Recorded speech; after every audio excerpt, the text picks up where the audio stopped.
Hello student, मैं हूं अरशद खान और आज हम 12th फिजिक्स के चैप्टर नंबर 11 रे ऑप्टिक्स कर्ण प्रकाश की के लेक्चर नंबर 19 में स्फेरिकल लेंस गोलीय लेंसों के बारे में अध्ययन करेंगे। तो गोलीय लेंस एक ऐसा पारदर्शी समांगी माध्यम होता है जिसका कम से कम एक अपवर्तक पृष्ठ गोलीय होता है। तो क्या है गोलीय लेंस? वह समांगी पारदर्शी माध्यम जिसका कम से कम एक अपवर्तक पृष्ठ गोलीय हो। जैसे हमारे परावर्तक पृष्ठ थे उसी तरह से जिनसे अपवर्तन होगा वो अपवर्तक पृष्ठ हैं। तो हमारे कम से कम एक अपवर्तक पृष्ठों वाला समांगी पारदर्शी माध्यम जो है वो क्या कहलाएगा? गोलीय लेंस। तो देखिए, गोलीय लेंस बहुत प्रकार के हो सकते हैं। मैंने यहाँ कुछ शो किए हैं, लेकिन उनमें से हम मुख्यतः दो लेंसों की बात करते हैं। तो दो प्रकार के गोलीय लेंस हम मुख्यतः पढ़ते हैं, उत्तल लेंस और अवतल लेंस, कॉन्वेक्स लेंस और कॉनकेव लेंस। तो देखिएगा, जिसमें बाहर की ओर उभार है, इधर भी बाहर की ओर उभार है, तो ये बाहर की ओर उभार वाला ये जो पहला पृष्ठ है जिस पर प्रकाश पहले पड़ेगा वो पहला पृष्ठ, जिससे निकलेगा वो दूसरा पृष्ठ कहलाता है। तो ये दोनों के दोनों इसके गोलीय हैं, बाहर की ओर उभरे हुए हैं। जबकि इस वाले के भी दोनों की ओर गोलीय हैं, परंतु अंदर की ओर धंसे हुए हैं। तो हम जो बाहर की ओर उभरा हुआ भाग है उसे उत्तल कहते हैं और जो अंदर की ओर धंसा हुआ भाग है उसे अवतल कहते हैं। या दर्पण में भी काम में लिया था। लेकिन इसमें इधर से भी उत्तल है, इधर से भी उत्तल है, तो इसका नाम बनता है उत्तल प्लस उत्तल। उत्तल प्लस उत्तल की संधि कर दें तो ये बन जाता है उत्तलोत्तल। अगर ये दोनों पृष्ठ सर्वसम हो, एक जैसे हों, तो इसे उभय उत्तल भी कहते हैं। और संक्षेप में इसी उत्तलोत्तर और अभयोत्तल लेंस को हम केवल उत्तल लेंस कह देते हैं। तो परिभाषा क्या बनती है? वह लेंस जो बीच में से मोटा हो तथा किनारों से पतला हो, उत्तल लेंस कहलाता है। ठीक इसी प्रकार इसमें ये भाग भी अवतल, ये भी अवतल, तो ये बन जाता है अवतल प्लस अवतल, संधि होने के बाद बन जाता है अवतला अवतल। अगर दोनों एक जैसे पृष्ठ हों तो उभय अवतल भी कह सकते हैं, लेकिन हम शॉर्ट में इसे अवतल लेंस ही कहते हैं। परिभाषा क्या बनती है? वह गोलीय लेंस जो बीच में से पतला हो तथा किनारों से मोटा हो क्या कहलाता है? अवतल लेंस कहलाता है। लेकिन ऐसे कई प्रकार के कॉम्बिनेशन और भी बन सकते हैं। तो ध्यान दीजिए, इसमें ये पहला पृष्ठ समतल है और दूसरा ये वाला जो पृष्ठ है वो कैसा है? उत्तल है। तो इसका नाम बनेगा समतल प्लस उत्तल। संधि कर दें तो समतलोत्तल। ठीक इसी प्रकार इस वाले लेंस में पहला भाग उत्तल है, दूसरा समतल है, तो उत्तल प्लस समतल, तो उत्तल समतल डैश लगा के लिख सकते हैं। ऐसे ही इसमें ये अवतल है और इधर समतल है, तो अवतल समतल या डैश लगा के लिख सकते हैं अवतल समतल। कोई प्रॉपर संधि नहीं हो पाती है। क्योंकि इसमें ये भाग समतल है और ये भाग अवतल है, तो संधि हो जाएगी समतलावतल। इसमें इधर से ये भाग अवतल है और इधर से ये भाग उभारयुक्त उत्तल है, तो ये बन जाएगा अवतल प्लस उत्तल, संधि करेंगे तो अवतलोत्तल। इसमें ये भाग जो है उभारयुक्त है यानी उत्तल, और ये इधर से दबा हुआ है यानी अवतल, तो उत्तल अवतल, संधि करेंगे तो उत्तलावतल। ऐसे कई प्रकार के गोलीय लेंस हो सकते हैं, लेकिन हमें अब मुख्यतः इन दो पर ही कॉन्सेंट्रेट करना है। कौन कौन सा? उत्तल लेंस और अवतल लेंस। बड़ी इजी परिभाषा है। वह गोलीय लेंस जो बीच में से मोटा तथा किनारों पर पतला होता है उत्तल लेंस कहलाता है, और इसके विपरीत वह गोलीय लेंस जो बीच में से पतला तथा किनारों पर मोटा होता है अवतल लेंस कहलाता है। उसके बाद जिस तरह से हमने दर्पणों से संबंधित कुछ परिभाषाएं सीखी थी, ऐसे ही लेंसों से संबंधित भी कुछ पद या परिभाषाएं हमें पढ़नी होंगी। कुछ परिभाषाएं उन्हीं के जैसी हैं, लेकिन कुछ परिभाषाएं नई भी हैं। जैसे हम कहते थे कि दर्पण का ज्यामितीय केंद्र बिंदु ध्रुव है, यहाँ वो ज्यामितीय केंद्र बिंदु जो है वो प्रकाशिक केंद्र कहलाता है। लेकिन उसकी एक और विशेषता है कि उससे गुजरने वाली कोई भी प्रकाश किरण हो, किसी भी डायरेक्शन में जा रही हो, वो बिना पथ विचलन के निकल जाती है। तो गोलीय लेंसों का वह ज्यामितीय केंद्र बिंदु जिससे गुजरने वाली किरणें बिना पथ विचलन के निकल जाती हैं क्या कहलाता है? प्रकाशिक केंद्र, ऑप्टिकल सेंटर कहलाता है, और इसे हम O से प्रदर्शित करते हैं। इस O से जाने वाली जो सीधी रेखा है ये भी एक किरण के रूप में काम आ सकती है, लेकिन अभी जो ये सीधी रेखा है जो हमारे प्राथमिक और द्वितीयक फोकस को मिलाएगी, जब हम परिभाषित कर लेंगे, तो ये मुख्य अक्ष है। जैसे दर्पण में मुख्य अक्ष होती थी, ऐसे इसमें मुख्य अक्ष है। इस दर्पण में द्वारक होता था, ऐसे इसमें भी ये द्वारक है एम। तो नई परिभाषा क्या है? प्रकाशिक केंद्र की। क्या परिभाषा है? गोलीय लेंस का वह ज्यामितीय केंद्र बिंदु जिससे गुजरने वाली किरणें बिना पथ विचलन के निकल जाती हैं, ऑप्टिकल सेंटर या प्रकाशिक केंद्र कहलाता है, और इसे O से प्रदर्शित करते हैं। दोनों लेंसों में दर्शा दिया है। अगली है मुख्य फोकस बिंदु एवं मुख्य फोकस दूरी। ये बहुत इंपॉर्टेंट है, अच्छे से आपको याद कर लेनी है। बड़ी इजी परिभाषा है, पहले समझ लीजिए फिर परिभाषा बनाएंगे। तो ये इसकी मुख्य अक्ष के समांतर किरणें जा रही हैं, ये भी मुख्य अक्ष है, ये मुख्य अक्ष है और इसके समांतर दो किरणें रहेगी। मुख्य अक्ष के समांतर जाने वाली किरणें लेंस में से गुजरने के पश्चात मुख्य अक्ष के जिस बिंदु पर मिलेंगी वो हमारे उत्तल लेंस के लिए उसका मुख्य फोकस बिंदु होगा। लेकिन अवतल के लिए जो भी प्रकाश किरणें यहां से जाएंगी तो ऐसे फैल जाएंगी और ये मुख्य अक्ष पर नहीं मिल पाएंगी। इधर पीछे बढ़ा के देखेंगे तो मुख्य अक्ष के जिस बिंदु से आती हुई प्रतीत होंगी वो मुख्य फोकस बिंदु होगा। तो कंबाइंड परिभाषा क्या बनेगी? गोलीय लेंस के लिए मुख्य अक्ष के समांतर चलने वाली किरणें लेंस से गुजरने के पश्चात मुख्य अक्ष के जिस बिंदु पर मिलती हैं अथवा जिस बिंदु से आती हुई प्रतीत होती हैं वह उस गोलीय लेंस का मुख्य फोकस बिंदु कहलाता है। और इस मुख्य फोकस बिंदु की प्रकाशिक केंद्र से जो दूरी होगी उसे मुख्य फोकस दूरी कहेंगे। तो प्रकाशिक केंद्र और मुख्य फोकस बिंदु के मध्य की दूरी क्या कहलाती है? मुख्य फोकस दूरी कहलाती है। यहां मुख्य वर्ड क्यों काम में ले रहे हैं? क्योंकि एक फोकस बिंदु और होता है, उसे हम प्राथमिक फोकस बिंदु कहते हैं। उस रेस्पेक्ट में क्योंकि उसे प्राथमिक कहते हैं, कभी इसे द्वितीयक भी कहते हैं। तो जो मुख्य फोकस बिंदु है उसी का दूसरा नाम क्या होता है? द्वितीय फोकस या द्वितीय फोकस बिंदु होता है। अब ये समझना भी अनिवार्य है कि ये वाला लेंस प्रकाश किरणों को ऐसे क्यों मोड़ रहा है और ये इनको ऐसे क्यों फैला रहा है।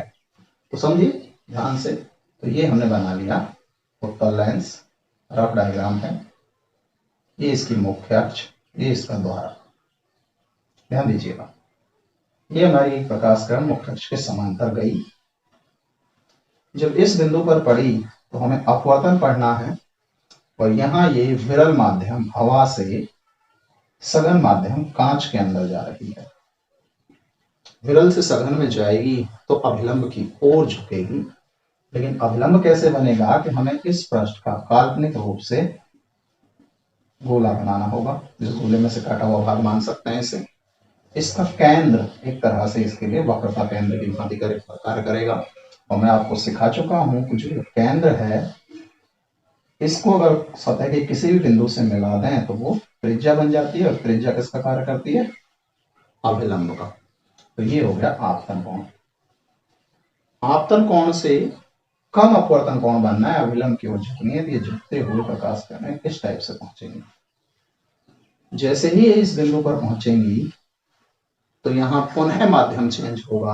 अब कांच से हवा यानी कि सघन से विरल।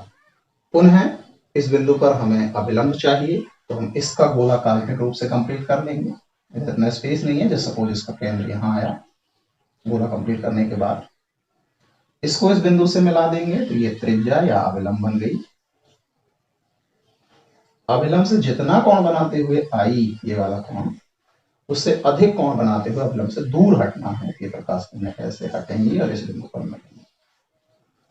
तो लेंस के अंदर दोनों पृष्ठों से प्रकाश किरणें मुड़ती हैं। हम जब चित्र बनाते हैं तो हम यहाँ इस द्वारक पर तो इसे सीधा ले जाते हैं और यहाँ से डायरेक्टली मोड़ देते हैं। लेकिन टेक्निकली पहले इस पृष्ठ पर मुड़ती हैं, फिर इस पृष्ठ पर मुड़ती हैं और इस उत्तल लेंस के दोनों ही पृष्ठ से मुख्य अक्ष की ओर मोड़ते हैं। परिणामी रूप से किरणें यहां से निकलती हुई प्रदर्शित कर दी जाती है। अब दूसरे लेंस की बात करते हैं कि वो प्रकाश किरणों को किस प्रकार से फैलाता है। तो ये ले लिया हमने अवतल लेंस, काल्पनिक रूप से इसका गोला कंप्लीट किया जैसे सपोज इस टाइप से और इसका गोला कंप्लीट किया जैसे सपोज इस टाइप से। ये इसका केंद्र मिला। मुख्य अक्ष के समांतर किरण पहले इस बिंदु पर पहुंची। हवा से कांच में जाना है, माध्यम चेंज है। विरल से सघन है, अभिलंब की ओर झुकना है, अभिलंब बनाए केंद्र को मिलाकर। जितना कोण बनाते हुए गई उससे कम कोण बनाते हुए निकलना है, अभिलंब की ओर झुकना है, तो झुकते झुकते यहां पहुंच गई। यहां दोबारा माध्यम चेंज हुआ सघन से विरल। अभिलंब से दूर हटना है, पुनः इसका केंद्र ढूंढना होगा। ये अभिलंब बन गया त्रिज्या के अनुदिश। इससे और दूर हटना है, ये और दूर हट गई। परिणामी रूप से इस दो बार बाहर की ओर मुड़ने को हम एक ही बार में दर्शाते हैं, तो ये लगभग यहां से आती हुई प्रतीत होती है। तो हम चित्र कैसे बनाते हैं कि द्वारक तक तो सीधा ले जाते हैं और उसके बाद सीधे इन प्रकाश किरणों को यहां से मोड़ देते हैं।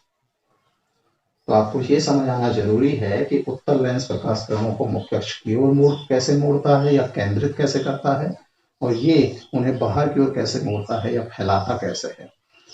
आगे हम किरण आरेख पढ़ेंगे तो उनमें भी हम बेहतर तरीके से समझेंगे कहाँ वस्तु रखी हो तो कहाँ प्रतिबिंब बनेगा।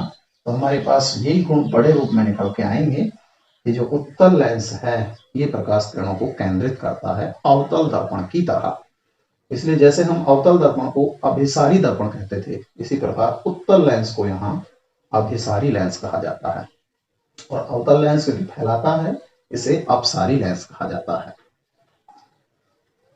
तो एक बार परिभाषा को पुनः सुन लीजिए। मुख्य अक्ष के समांतर चलने वाली किरणें लेंस से गुजरने के पश्चात जिस मुख्य अक्ष के जिस बिंदु पर मिलती हैं या मिलती हुई प्रतीत होती हैं, उस गोलीय लेंस का मुख्य फोकस बिंदु कहलाता है। मुख्य फोकस बिंदु की प्रकाशित केंद्र से दूरी मुख्य फोकस दूरी कहलाती है। इस मुख्य फोकस को हम द्वितीयक फोकस बिंदु भी कहते हैं। अगली बात करते हैं प्राथमिक फोकस बिंदु की। तो ध्यान दीजिएगा, इसकी अक्ष के ऊपर स्थित एक ऐसा बिंदु जिससे चलने वाली प्रकाश किरणें लेंस से गुजरने के पश्चात मुख्य अक्ष के समांतर हो जाती हैं। इस बिंदु से चलने वाली प्रकाश किरणें लेंस से गुजरेंगी और क्या करेंगी, मुख्य अक्ष के समांतर हो जाएंगी। इसमें क्या हो रहा था, समांतर चल रही थी और इस बिंदु से गुजर रही थी मुख्य अक्ष पर। इसमें एक तरह का रेसिप्रोकल है, इन्हीं किरणों को अगर ऐसे डाल दें हम तो ऐसे निकल जाती है। किधर लिया है हमने ये कि मुख्य अक्ष पर स्थित वह बिंदु जिससे चलने वाली प्रकाश किरणें लेंस से गुजरने के बाद मुख्य अक्ष के समांतर हो गई। ठीक इसी प्रकार इसमें एक बिंदु की ओर आने वाली किरणें थी, क्योंकि फैलाने का कार्य करता है, ये केंद्रित हमने भी ये फैलाएगा इनको, तो इधर आने वाली जो किरणें थी उनको इसने सीधा कर दिया। तो उस बिंदु की ओर आने वाली किरणें मुख्य अक्ष के समांतर हो जाती हैं, वो प्राथमिक फोकस बिंदु है। परिभाषा क्या बनी, गोलीय लेंस की मुख्य अक्ष पर स्थित वह बिंदु जिससे चलने वाली अथवा जिसकी ओर आने वाली प्रकाश किरणें लेंस में से गुजरने के पश्चात मुख्य अक्ष के समांतर निकल जाती हैं, प्राथमिक फोकस बिंदु कहलाता है। नॉर्मली जब हम इन दोनों को दर्शाते हैं तो इसे एफ से लिखते हैं, तो इसे एफ डैश से दर्शा देते हैं प्राथमिक फोकस को। लेकिन जब हम इन तीनों बिंदुओं को एक साथ लिखते हैं, दूरियों को मापते हैं कि वस्तु कहाँ रखी होगी, कहाँ प्रतिबिंब बनेगा, तो हम फोकस दूरी के रेस्पेक्ट में समझाते हैं। वो मैंने एक फाइनल चित्र में बना दिया है। आप अवतल लेंस के लिए बना सकते हैं, मैंने उत्तल लेंस के लिए बनाया। ये उत्तल लेंस, ये इसकी मुख्य अक्ष, ये इसका प्रकाशिक केंद्र, ये इसका रेखीय द्वारक। यहां समांतर जाने वाली किरणें यहां से गुजरेंगी, ये इसका मुख्य फोकस बिंदु, ये इसका प्राथमिक फोकस बिंदु। अब कई बार कंफ्यूजन ये हो जाता है कि प्राथमिक के लिए 1 लिखा है, द्वितीयक के लिए 2 लिखा है, लेकिन ऐसा नहीं है। अगर हम इस वाले में बना रहे होते तो इस वाले लेंस में हम इस पर F1 ही लिखते, इस पर F2 ही लिखते। लेकिन ये किस रेस्पेक्ट में, जिस पर पहले किरणें पड़ेंगी उस पृष्ठ को पहला पृष्ठ कह रहे हैं, इसलिए उसके रेस्पेक्ट में F1, और जिससे निकलेंगी वो दूसरा पृष्ठ है, उधर के लिए F2। ये दूरी F थी, इसके रेस्पेक्ट में लिखेंगे F1। ये इसका जस्ट डबल हो गया, जो इस वक्र का केंद्र की भांति कार्य करेगा। वक्रता केंद्र ना कहकर हम उसे 2F1 कहेंगे, और इधर F2 और 2F2। अब वस्तु को हम इनके बीच में रखेंगे, तो जैसे उदाहरण के लिए मान लो यहाँ रखी हुई है, तो हम कहेंगे वस्तु 2F1 और F1 के बीच रखी हुई है, या 2F1 से परे रखी हुई है। माना प्रतिबिंब यहाँ बन रहा है, तो हम कहेंगे F2 और 2F2 के बीच निर्मित हो रहा है। तो क्या हुआ हमारे पास, हम दर्शाएंगे इसे F1 से, इसे 2F1 से, F2 से, 2F2 से। ठीक, अगर ये ही नोटेशन एक बार दर्शा देता हूं मैं, इस वाले लेंस में होता, तो इस वाले लेंस में भी हम MN रेखीय द्वारक, प्रकाशिक केंद्र, यहां बनता हमारा F1, 2F1, F2, 2F2। ध्यान दीजिएगा ये इसका प्राथमिक फोकस बिंदु है, लेकिन फिर भी F2 से लिखा है, जबकि इस वाले का ये द्वितीय फोकस बिंदु या मुख्य फोकस बिंदु है, फिर भी F2 से लिखा है। तो 2 और 1 से आपको कंफ्यूज नहीं होना है, 2 और 1 सिर्फ सीक्वेंस में लिखे हुए हैं। आपको परिभाषा याद रखनी है कि मुख्य अक्ष के समांतर जाने वाली जहां से गुजरेंगी, जहां से आती हुई प्रतीत होंगी, वो तो क्या है, मुख्य फोकस बिंदु।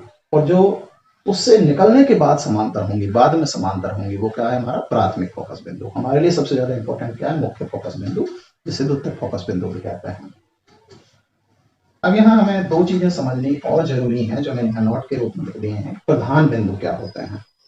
तो लेंस के लिए ये दोनों फोकस बिंदु और प्रकाशिक केंद्र, ये तीन बिंदु महत्वपूर्ण होते हैं, इन्हें प्रधान बिंदु कहते हैं। परिभाषा कैसे बना सकते हैं हम? गोलीय लेंस का प्राथमिक फोकस बिंदु, द्वितीय फोकस बिंदु तथा प्रकाशिक केंद्र सम्मिलित रूप से प्रधान बिंदु कहलाते हैं। ऐसे ही अगली परिभाषा है पतले लेंस की, ये भी समझना जरूरी है। हम आगे पतले लेंसों का संयोजन पढ़ेंगे।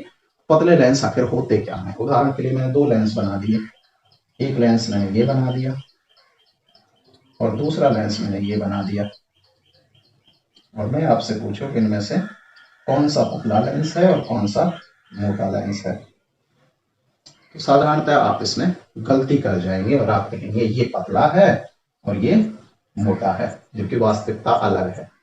हम मोटे और पतले को सिर्फ मोटाई से नहीं माप सकते, हमें वो दो चीजों से मापना है कि इसकी जो मोटाई है लेंस की, वो इसके द्वारक की तुलना में अगर कम है तो हम उसे पतला लेंस कह पाएंगे, और अगर द्वारक की तुलना में उतनी ज्यादा कम नहीं है, इसमें देखिएगा ये द्वारक का लगभग आधा हिस्सा है, जबकि ये द्वारक का लगभग चौथाई पार्ट है, तो ये हमारा पतला लेंस है, ये हमारा उतना पतला नहीं है, मोटा लेंस है।